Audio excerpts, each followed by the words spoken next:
Hello everyone, कैसे हो आप सब। एक बार पुनः स्वागत है आप सभी का हमारे अपने YouTube channel Shiv coaching classes पर। उम्मीद करते हैं आप सभी मस्त होंगे, बेहतर होंगे, आप सभी की पढ़ाई भी अच्छे से चल रही होगी। तो देखिए, आज की इस वीडियो में हम देखने वाले हैं पीसीआर यानी कि पॉलीमरेज चेन रिएक्शन, या आप देख भी सकते हैं पॉलीमरेज श्रृंखला अभिक्रिया।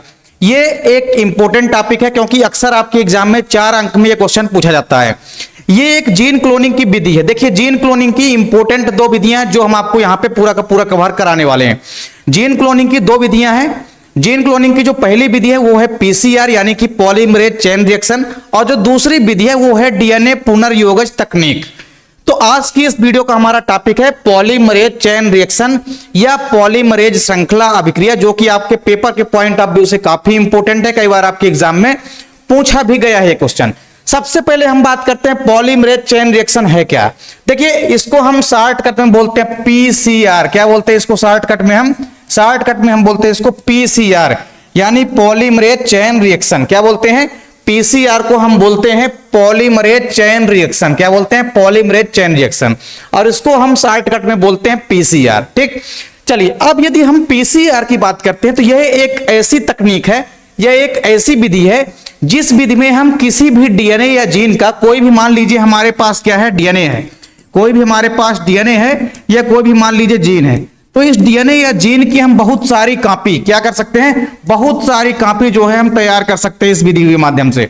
तो बहुत सारी कॉपी या बहुत सारी प्रतिलिपि, आप प्रतिलिपि लिख सकते हैं। तो किसी भी डीएनए या जीन की बहुत सारी प्रतिलिपि या कॉपी को हम तैयार कर सकते हैं इस विधि के माध्यम से।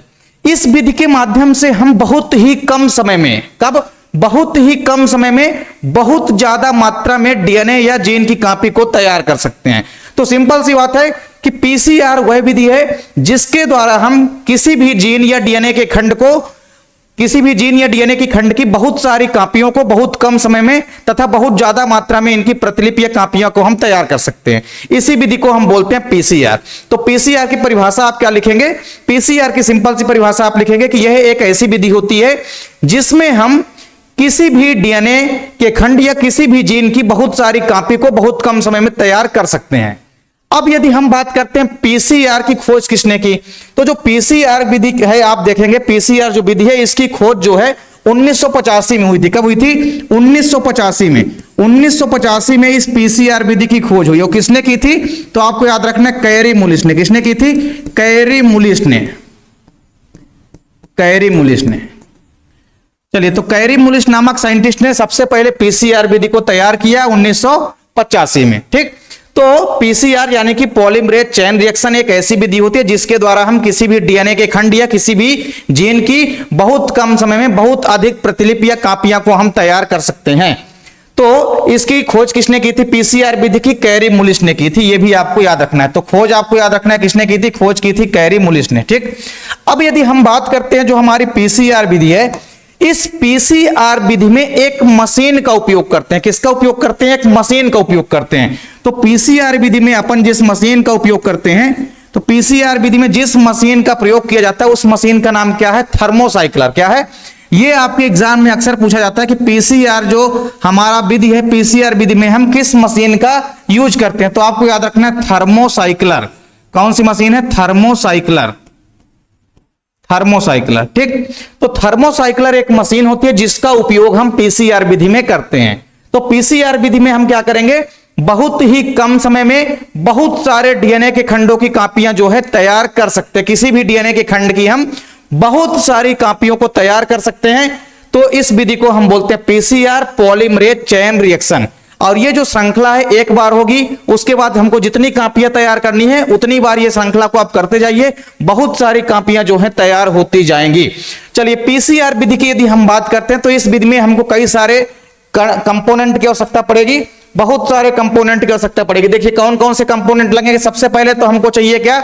Target DNA. अब बात करते हैं टारगेट डीएनए क्या होता है।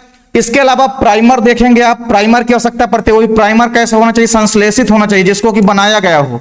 तो प्राइमर की आवश्यकता पड़ेगी, संश्लेषित प्राइमर की आवश्यकता पड़ेगी। इसके अलावा टेक पॉलीमरेज, ये सबसे ज्यादा इंपॉर्टेंट है। टेक पॉलीमरेज एक एंजाइम होता है, इसकी आवश्यकता भी पड़ेगी।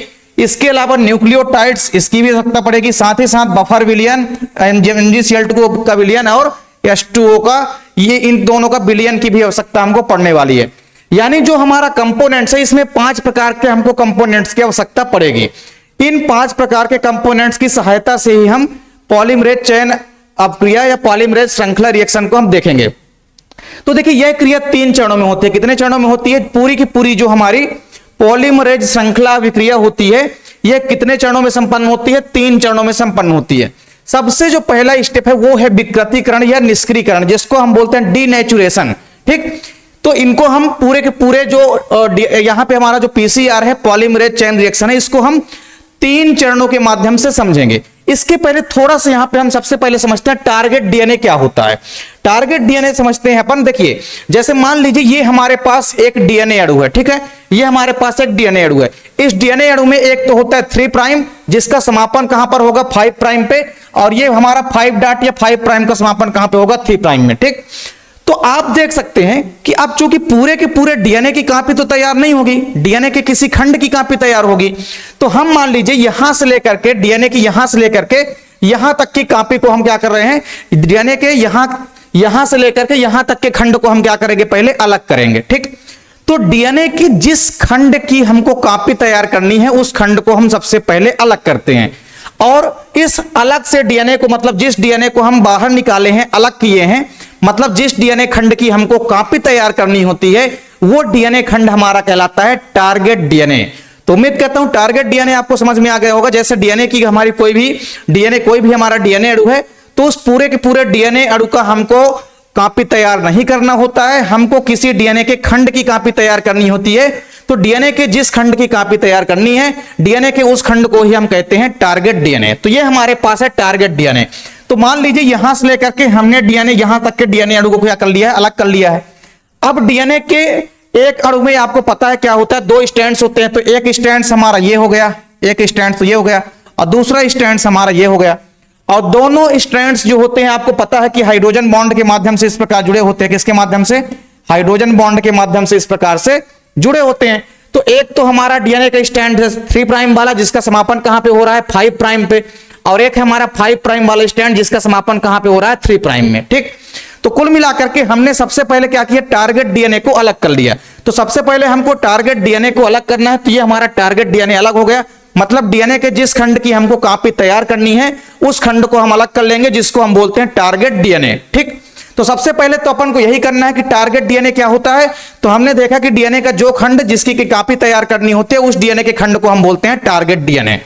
चलिए अब इसकी बात यदि हम बात करते हैं, अब प्राइमर की बात करते हैं, तो प्राइमर की भी आवश्यकता पड़ेगी। जब तक प्राइमर नहीं जुड़ेगा तब तक आप देखेंगे कि आगे जो है पूरी की पूरी ये अपक्रिया संचालित नहीं होगी। इसके बाद टेक पॉलीमरेज, ये पॉइंट इंपॉर्टेंट है आप लोगों के लिए। टेक पॉलीमरेज की यदि हम बात करते हैं तो टेक पॉलीमरेज एंजाइम जो होता है यह बहुत ही ज्यादा तापमान पर क्रिया करता है। इसकी एक खास बात है कि टेक पॉलीमरेज एंजाइम जो है बहुत ही ज्यादा तापमान पर क्रिया करता है। लगभग 70 से 72 डिग्री सेल्सियस डिग्री के आसपास तापमान पर यह क्या करता है? क्रिया करता है। तो टेक पॉलीमरेज जो है उच्च ताप पर काम करने वाला एंजाइम होता है। जैसा कि इसका नाम ही है TAQ, मतलब टेक। टेक का मतलब क्या है? टेक शब्द कहां से लिया गया? यह एक जीवाणु से प्राप्त होता है। जो हमारा टेक पॉलीमरेज एंजाइम है इसको हम एक जीवाणु यानी कि बैक्टीरिया से प्राप्त करते हैं, और उस बैक्टीरिया का नाम क्या होता है? उस बैक्टीरिया का नाम है थर्मस एक्वेटिकस। क्या नाम है? जिस बैक्टीरिया या जिस जीवाणु से हम प्राप्त करते हैं, किसको? जिस जीवाणु या बैक्टीरिया से हम प्राप्त करते हैं टेक पॉलीमरेज एंजाइम को, उस बैक्टीरिया का नाम क्या है? Thermus aquaticus. क्या नाम है उसका? Thermus aquaticus. Thermus aquaticus. Thermus aquaticus. तो थर्मस एक्वेटिकस नामक जीवाणु से हम प्राप्त करते हैं टेक पॉलीमरेज एंजाइम को। तो इसकी भी आवश्यकता पड़ती है। फिर है हमारा न्यूक्लियोटाइड्स। न्यूक्लियोटाइड्स की भी आवश्यकता पड़ेगी, क्योंकि न्यूक्लियोटाइड्स उपस्थित होते हैं जो कि डीएनए के एक नए स्ट्रैंड्स का निर्माण करते हैं। और इसके बाद चूंकि माध्यम का जो अम्लीय और क्षारीय अम्लीयता और क्षारीयता वो बदलती रहती है, तो जिस कारण से हम उसमें क्या डाल देंगे? बफर विलयन डाल देंगे। बफर विलयन आप लोग पता होगा ऐसा विलयन होता है जिसमें थोड़ा बहुत भी किसी चीज की मात्रा अगर मिला देते हैं, अम्लीय क्षार की मात्रा मिला देते हैं, तो उसके पीएच मान पर कोई परिवर्तन नहीं होता है। ठीक, तो पीएच मान का परिवर्तन न हो जिसलिए हम क्या करेंगे? बफर विलयन को भी डाल देंगे। इसके अलावा MgCl2 और H2O का विलयन भी डाल देंगे। ठीक, अब सबसे पहले हम करेंगे क्या? जैसे मान लीजिए हमको किसी भी डीएनए या किसी भी जीन की कॉपी हमको तैयार करना है, तो सबसे पहले अपन क्या करेंगे, जो थर्मोसाइक्लर मशीन होती है, क्या होती है, थर्मोसाइक्लर मशीन। थर्मोसाइक्लर मशीन में हम क्या करते हैं, कई सारे उसमें गड्ढे होते हैं, क्या होते हैं, कई सारे गड्ढे, और उन गड्ढों में अलग अलग, कई सारे गड्ढों में अलग अलग टेस्ट ट्यूब जो है डली रहती है। तो हम क्या करेंगे, उस पीसीआर ट्यूब को, मतलब जो थर्मोसाइक्लर मशीन है उसमें से हम, जो कई सारे गड्ढे होते हैं उस गड्ढों में से हम क्या करेंगे, किसी भी गड्ढे से एक पीसीआर ट्यूब को हम बाहर निकालेंगे। अब पीसीआर ट्यूब में मान लीजिए ये हमारी क्या है, थर्मोसाइक्लर मशीन। अब इस थर्मोसाइक्लर मशीन में कई सारे इस प्रकार से क्या होते हैं, गड्ढे होते हैं, ठीक। अब अपन करेंगे क्या, सबसे पहले अपन लेंगे एक पीसीआर ट्यूब, क्या लेंगे, एक पीसीआर ट्यूब लेंगे अपन, ठीक। इस पीसीआर ट्यूब में अपन इन चीजों को भर करके क्या कर देंगे, डाल देंगे। यानी हम सबसे पहले क्या लेंगे, टारगेट डीएनए लेंगे। जिस डीएनए खंड की हमको कॉपी तैयार करनी है उस डीएनए खंड को हम इस टेस्ट ट्यूब में या इस पीसीआर ट्यूब के अंदर डाल देंगे।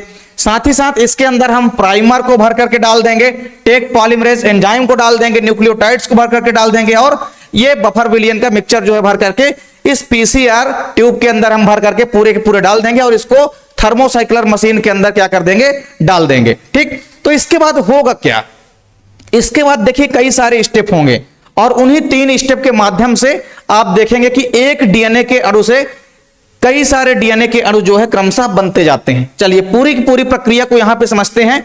सबसे पहले हमने आपको क्या बताया कि हमको क्या करना है, थर्मोसाइक्लर जो मशीन होती है पीसीआर विधि के लिए, इस थर्मोसाइक्लर मशीन के अंदर हमको जो पीसीआर ट्यूब होती है उस पीसीआर ट्यूब में हमको क्या करना है, जिस डीएनए खंड की हमको कॉपी तैयार करनी है वो डीएनए के खंड लेंगे, साथ ही साथ प्राइमर, टेक पॉलीमरेज एंजाइम और न्यूक्लियोटाइड्स के साथ साथ बफर विलियन को लेंगे और पूरे के पूरे इन सब चीजों को हम किसके अंदर रख देंगे, एक पीसीआर ट्यूब के अंदर रख देंगे और इस पीसीआर ट्यूब को हम डाल देंगे किसके अंदर, थर्मोसाइक्लर मशीन के अंदर। अब उसके बाद जो है पूरी की पूरी जो प्रक्रिया होती है वो 3 स्टेप में जाकर के संपन्न होती है। सबसे पहले क्या होगा, देखिए सबसे पहले होगा विकृतीकरण। क्या होता है, सबसे पहले विकृतीकरण होता है जिसको हम बोलते हैं डीनेचुरेशन।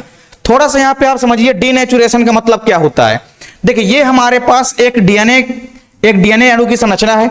इस डीएनए अणु की संरचना में एक 3 प्राइम सिरा है, एक 5 प्राइम सिरा, मतलब 2 स्ट्रैंड्स होते हैं डीएनए में। तो एक स्ट्रैंड हमारा ऊपर वाला हो गया, एक स्ट्रैंड हमारा नीचे वाला हो गया।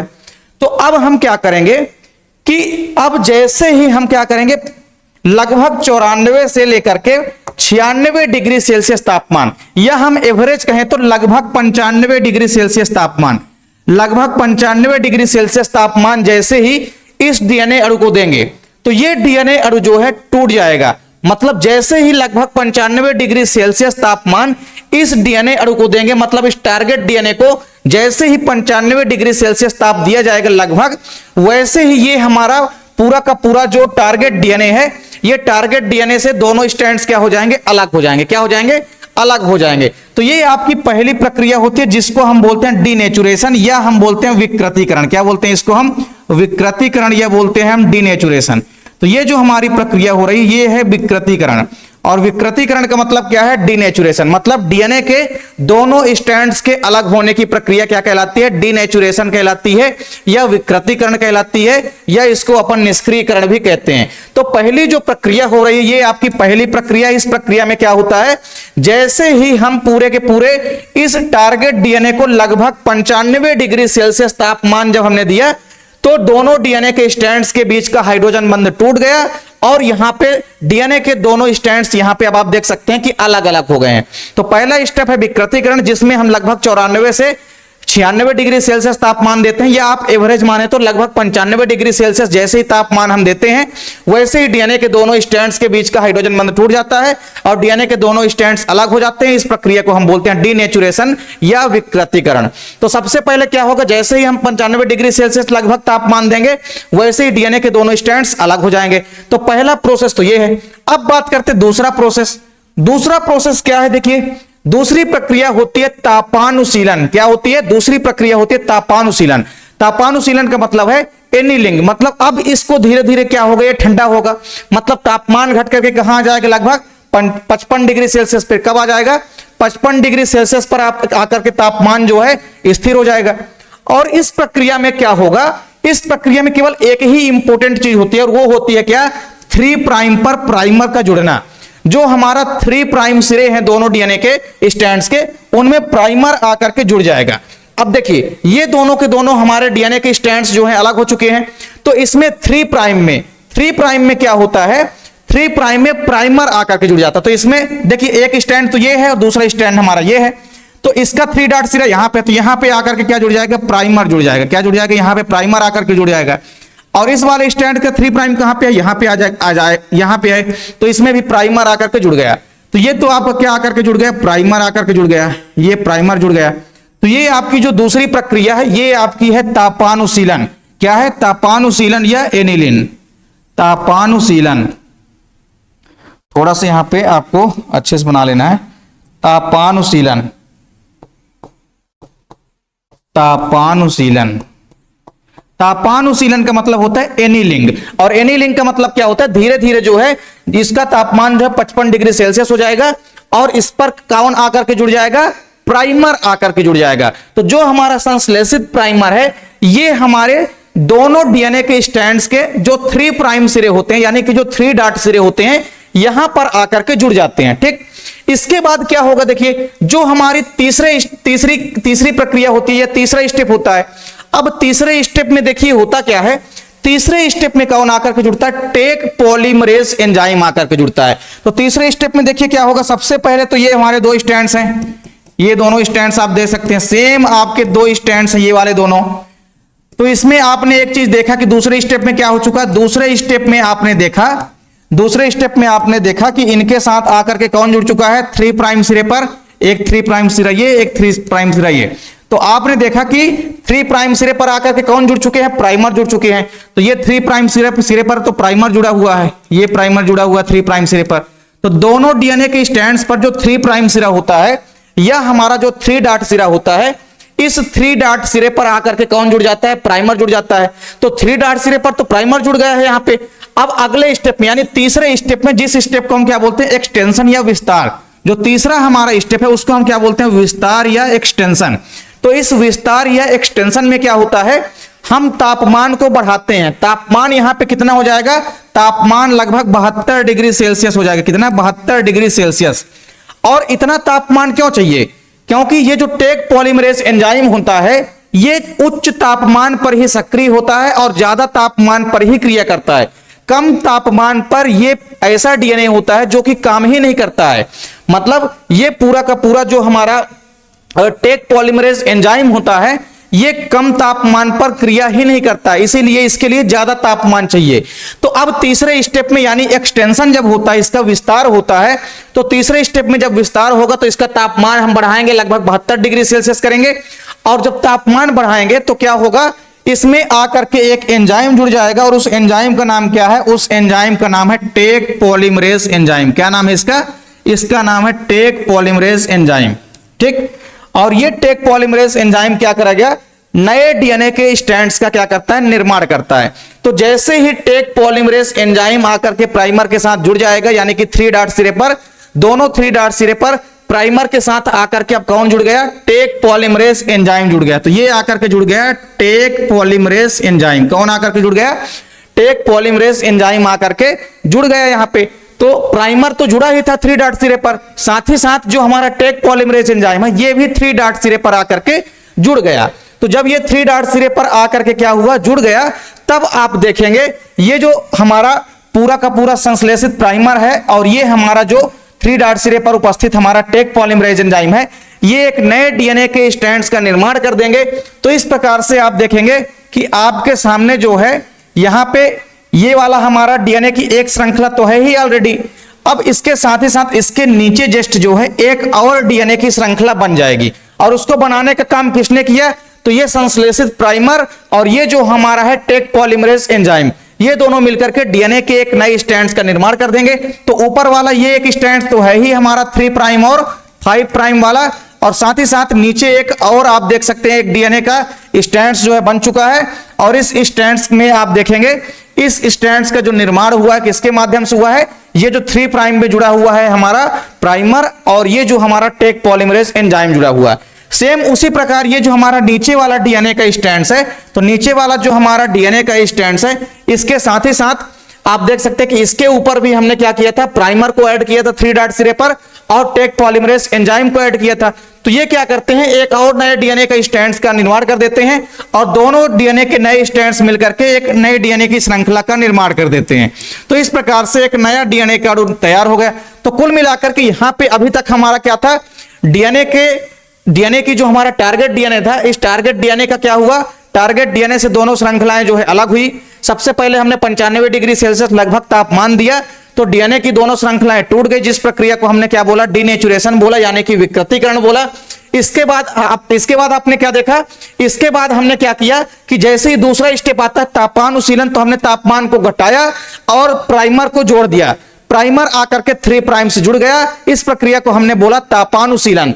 फिर इसके बाद तीसरा स्टेप जब आया विस्तार या एक्सटेंशन, तो इसमें हमने क्या किया, तापमान को बढ़ाया, लगभग 72 डिग्री सेल्सियस के आसपास किया और इस बढ़ते तापमान के कारण टेक पॉलीमरेज एंजाइम आकर के क्रिया किया और टेक पॉलीमरेज एंजाइम भी आकर के कहां जुड़ गया, ये भी प्राइमर के साथ जुड़ गया 3 प्राइम सिरे पर। तो 3 प्राइम सिरे पर जब आकर के दोनों स्ट्रैंड्स के 3 प्राइम सिरे पर आकर के जब प्राइमर जुड़ गए और टेक पॉलीमरेज एंजाइम जुड़ गए, तो इन्होंने मिलकर के क्या किया कि एक नए प्रकार के 2 डीएनए के नए स्ट्रैंड्स का निर्माण किया और इस प्रकार से यहां पे 2 डीएनए अणुओं का निर्माण हो गया।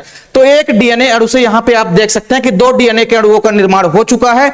तो पीसीआर विधि के माध्यम से कई सारे डीएनए अणुओं की प्रतिलिपि तैयार की जाती है। अब आप बोल रहे होंगे कि सर यहां पे तो हमारे एक टारगेट डीएनए से 2 ही डीएनए के अणु का निर्माण हो रहा है। तो देखिए ये हमने एक बार प्रक्रिया की है, तो आपको जितने डीएनए अणुओं का कॉपी तैयार करना, जितनी कॉपी आपको तैयार करनी है, आप इस क्रिया को कई बार अगर करेंगे तो बहुत सारी कॉपी को हम तैयार कर सकते हैं। तो हमने तो केवल एक टारगेट स्टैंड लिया है, इसी प्रकार आप बहुत सारे टारगेट स्टैंड को लेकर के बहुत सारे डीएनए खंडों की कॉपी जो है तैयार कर सकते हैं। तो कुल मिलाकर के हमने ये देखा कि ये जो पूरी की पूरी हमारी प्रक्रिया होती है, ये 3 स्टेप में यानी 3 चरणों में संपन्न होती है। सबसे पहला है विकृतीकरण, जिसको हम बोलते हैं डीनेचुरेशन। तो डीएनए के दोनों स्ट्रैंड्स के अलग होने की प्रक्रिया डीनेचुरेशन कहलाती है। हम जब 95 डिग्री सेल्सियस लगभग तापमान देते हैं तो हमारे डीएनए के दोनों स्ट्रैंड्स अलग हो जाते हैं। इसके बाद दूसरा जो स्टेप हमारा तापानुशीलन, इसमें तापमान क्या होगा, कम होगा, लगभग 55 डिग्री सेल्सियस के आसपास होगा। और इसमें क्या होगा, तापानुशीलन की जब प्रक्रिया होगी तो डीएनए के जो दोनों स्ट्रैंड्स अलग हुए हैं उनके 3 प्राइम सिरे पर आकर के प्राइमर जुड़ जाएगा और इसके बाद फिर क्या होगा, विस्तार होगा यानी कि एक्सटेंशन होगा। और जब एक्सटेंशन होगा तो ताप को हम बढ़ाएंगे, ताप को बढ़ाएंगे लगभग 72 डिग्री सेल्सियस के आसपास करेंगे। तो 72 डिग्री सेल्सियस के आसपास जब तापमान करेंगे तो उस पर आकर के कौन क्रिया करेगा, टेक पॉलीमरेज एंजाइम जो है क्रिया करेगा। और ये टेक पॉलीमरेज एंजाइम जो है थर्मस एक्वेटिकस नामक जीवाणु से प्राप्त किया जाता है। यह उच्च ताप पर काम करने वाला, यह उच्च ताप पर क्रियाशील रहने वाला एक प्रकार का क्या होता है, एंजाइम होता है, जो कि क्या करता है, प्राइमर के साथ मिलकर के और न्यूक्लियोटाइड के साथ मिलकर के नए डीएनए के स्ट्रैंड्स का निर्माण करता है। तो यहां पे आपने पूरी की पूरी प्रक्रिया देखी कि लास्ट में हमारा जो टेक पॉलीमरेज एंजाइम था प्राइमर के साथ जुड़ा हुआ था और न्यूक्लियोटाइड भी उपस्थित थे। तो न्यूक्लियोटाइड ने आपस में मिलकर के क्या किया, नए डीएनए के स्ट्रैंड्स का निर्माण किया। और जब नए डीएनए के स्ट्रैंड्स बन गए तो नए डीएनए के जो स्ट्रैंड्स दो जो हमारे नए डीएनए के स्ट्रैंड्स बने, दोनों नए डीएनए के स्ट्रैंड जो है इन पुराने डीएनए स्ट्रैंड के साथ मिलकर के यहां पे 2 डीएनए अणु के नए डीएनए अणुओं का निर्माण कर दिए। तो इस प्रकार से एक बार की पॉलीमरेज, एक हमने टारगेट डीएनए लिया, इस टारगेट डीएनए से हमने एक डीएनए से 2 डीएनए अणुओं का निर्माण किया। तो इस प्रकार से आप जितने कॉपी तैयार करना चाहते हैं उतनी बार इस विधि को करिए। तो जैसे ही आप करते जाएंगे डबल जो है, मतलब एक बार अगर टारगेट डीएनए लेंगे आप तो उससे आपको टोटल 2 मॉलिक्यूल प्राप्त होंगे, किसके, जीन के या डीएनए के। आप जिसकी भी कॉपी तैयार करना चाहते हैं डीएनए के खंडों की या किसी भी जीन की अगर आप कॉपी तैयार करना चाहते हैं तो कई बार ये स्टेप करके आप बहुत सारी जीन की कॉपी को तैयार कर सकते हैं। तो इस प्रकार से आज की इस वीडियो में हमने पीसीआर यानी कि पॉलीमरेज चेन रिएक्शन को देखा। इसमें हमने सबसे पहले आपको क्या बताया, पीसीआर विधि की खोज कैरी मुलिस ने की थी 1985 में। इसके बाद हमने देखा कि पीसीआर में जो विधि होती है, जो पीसीआर विधि होती है, इसमें एक मशीन का उपयोग किया जाता है जिसका नाम है थर्मोसाइक्लर मशीन। थर्मोसाइक्लर मशीन के अंदर क्या होते हैं, कई सारे गड्ढे होते हैं जिसमें हम पीसीआर ट्यूब होती है, एक पीसीआर ट्यूब को अपन निकालेंगे और हम डीएनए के किसी एक अणु से हम टारगेट डीएनए को अलग करेंगे। जिस डीएनए के खंड का हमको कॉपी तैयार करना है उस डीएनए खंड को हम अलग करेंगे और उस डीएनए खंड के साथ हम क्या करेंगे, बफर विलियन हो गया, इसके अलावा टेक पॉलीमरेज एंजाइम हो गया, प्राइमर हो गया और न्यूक्लियोटाइड्स, इनको सबको हम क्या करेंगे, भर करके एक पीसीआर ट्यूब में भर करके इनको हम कहां डाल देंगे, थर्मोसाइक्लर मशीन के अंदर डाल देते हैं, जिसके बाद 3 स्टेप होती है। पहले स्टेप क्या है हमारी, पहले स्टेप होती है विकृतीकरण यानी कि डीनेचुरेशन। तो मशीन में रखने के बाद हम जब तापमान को कितना बढ़ाएंगे, लगभग 95 डिग्री सेल्सियस करेंगे तो डीनेचुरेशन हो जाएगा, मतलब डीएनए के दोनों स्ट्रैंड्स आपस में अलग हो जाएंगे एक दूसरे से, तो यह प्रक्रिया डीनेचुरेशन कहलाती है। इसके बाद क्या होता है, जब दूसरा स्टेप स्टार्ट होता है तो इसमें क्या होता है कि 3 प्राइम पर आकर के प्राइमर जुड़ जाता है। क्या जुड़ जाता है, दोनों स्ट्रैंड्स जो अलग हुए हैं उनके 3 प्राइम पर आकर के प्राइमर जुड़ जाता है। इसके बाद तीसरे स्टेप में एक्सटेंशन या विस्तार होता है, तापमान को हम बढ़ाते हैं लगभग 72 डिग्री सेल्सियस के आसपास। जैसे ही तापमान को करते हैं वैसे ही टेक पॉलीमरेज एंजाइम आकर के क्रिया करता है और ये आकर के 3 प्राइम सिरे पर प्राइमर के साथ जो है जुड़ जाता है। इसके बाद जो न्यूक्लियोटाइड्स होते हैं और टेक पॉलीमरेज एंजाइम ये मिलकर के डीएनए के नए स्ट्रैंड्स का निर्माण करते हैं और वो नए डीएनए के स्ट्रैंड्स पुराने डीएनए के स्ट्रैंड के साथ मिलकर के नए डीएनए के अणुओं का निर्माण कर देते हैं। तो इस प्रकार से एक टारगेट डीएनए से यहाँ पे 2 डीएनए के मॉलिक्यूल का निर्माण हो चुका है, यानी 2 डीएनए की कॉपी जो है तैयार हो चुकी है। तो इस प्रकार से उम्मीद करता हूं कि पीसीआर यानी कि पॉलीमरेज चेन रिएक्शन जो है आपको समझ में आ गई होगी। ये आपके पेपर के पॉइंट ऑफ व्यू से काफी इंपॉर्टेंट है, इसलिए इसको आप लोग अच्छे से तैयार करिए। उम्मीद करता हूं आपको वीडियो पसंद आई होगी। वीडियो आपको अच्छी लगे तो लाइक कमेंट जरूर करें, साथ ही साथ अपने दोस्तों के बीच ज्यादा से ज्यादा वीडियो को शेयर करिए। मिलते हैं आप लोगों से नेक्स्ट वीडियो में, तब तक के लिए जय हिंद, वंदे मातरम।